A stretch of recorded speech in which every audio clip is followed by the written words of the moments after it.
They want people to get hurt over a golf course. The Native people are fed up with being pushed around and our land taken. 35 years has passed since the 1990 siege on Kanehsatake, when the federal government sent 4,000 soldiers into the Mohawk communities of Kanehsatake and Kahnawake, after a blockade formed in Kanehsatake to prevent the neighboring town of Oka from building a golf course on part of Kanehsatake's land known as the Pines, which included Kahnawake burial grounds. We're not going to forget it. And it's not something to forget because it's not fixed.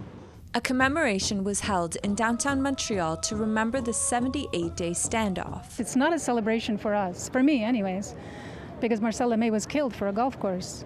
You know, a man lost his life. So for me, it's a commemoration, especially considering that we were shot at and were almost killed by the Sûreté du Québec. The commemoration is an annual event held in Kanehsatake, but it's the first time one was held in Place du Canada in downtown Montreal, where more than 100 people gathered. Coming to Montreal, we thought would be a bigger voice, a bigger space to maybe call attention, have some calls to action, and help us to move forward in Kanehsatake. Wanda Gabriel was a young mother at the time of the siege. Her cousin, Ellen Gabriel, was the spokesperson at the time. She says the defending of Kahnawake land didn't conclude in 1990. How are we going to stop the land theft? Because they keep going. You know, they're relentless. Gabriel says Kanehsatake continues to be threatened by land grab. We're not out of the woods yet, and we still have people who want to develop. We have the, niobium mine that people want to reopen. This is Mohawk land! Former AFN-QL Regional Chief Ghislain Picard says what happened in 1990 was impactful for all Indigenous people. The issue at hand back in 1990 is still very much the same issue today. It's an issue regarding lands, and to me, that's probably the kind of message that this commemoration has to carry. How do we go about settling issues that have been, long-standing for decades?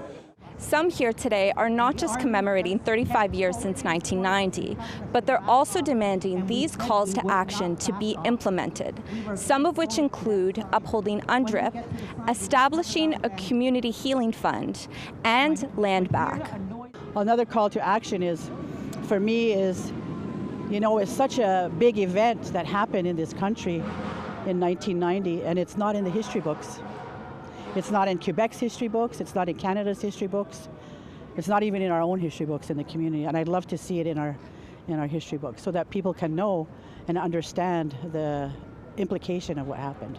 And the original dispute has yet to be resolved. The land dispute that has been going on for over 300 years and has not been resolved 35 years later, I think it's really important for people to realize that and understand that. Savanna Craig, APTN National News, Montreal.